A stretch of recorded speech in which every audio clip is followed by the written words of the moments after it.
This is Hitachi's self-optimizing manufacturing plant that relies on automation to increase productivity. People, systems, robots, and processes employed to achieve this goal rely upon the effectiveness of the applications and the underlying 5G network from Ericsson.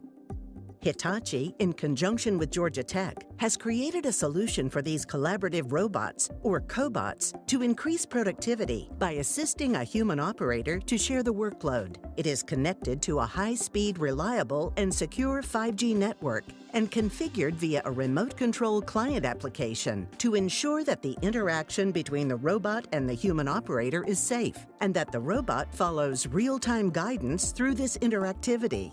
Firstly, Ericsson's network exposure function is triggered by API 1 to onboard cobots into the 5G network wirelessly. This onboarding progress can be visualized real-time through the client application.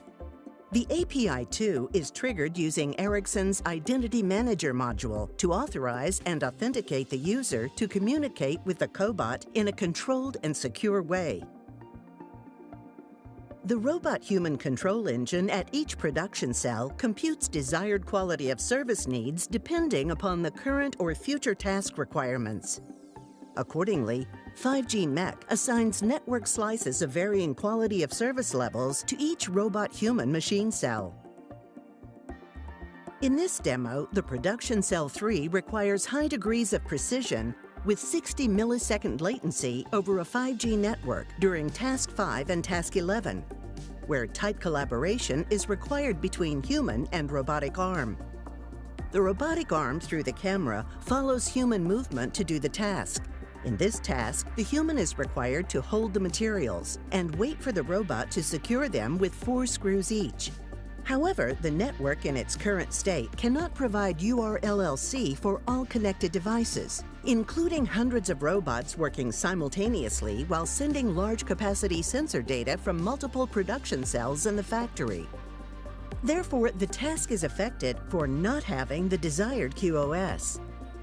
For such scenarios, the user of the application pre-configures the required QoS in the client application.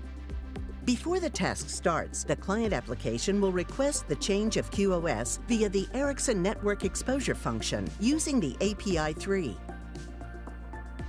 The QoS will be granted for the defined period of that task in production cell 3.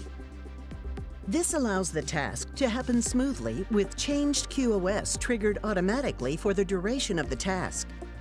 Once the task is finished, the QoS will automatically return to its default setting. This demo shows how an application in a manufacturing plant can guide collaborative robots to assist human operators with a high degree of precision over a 5G network and allowing on-demand quality of services control enabled by network exposure.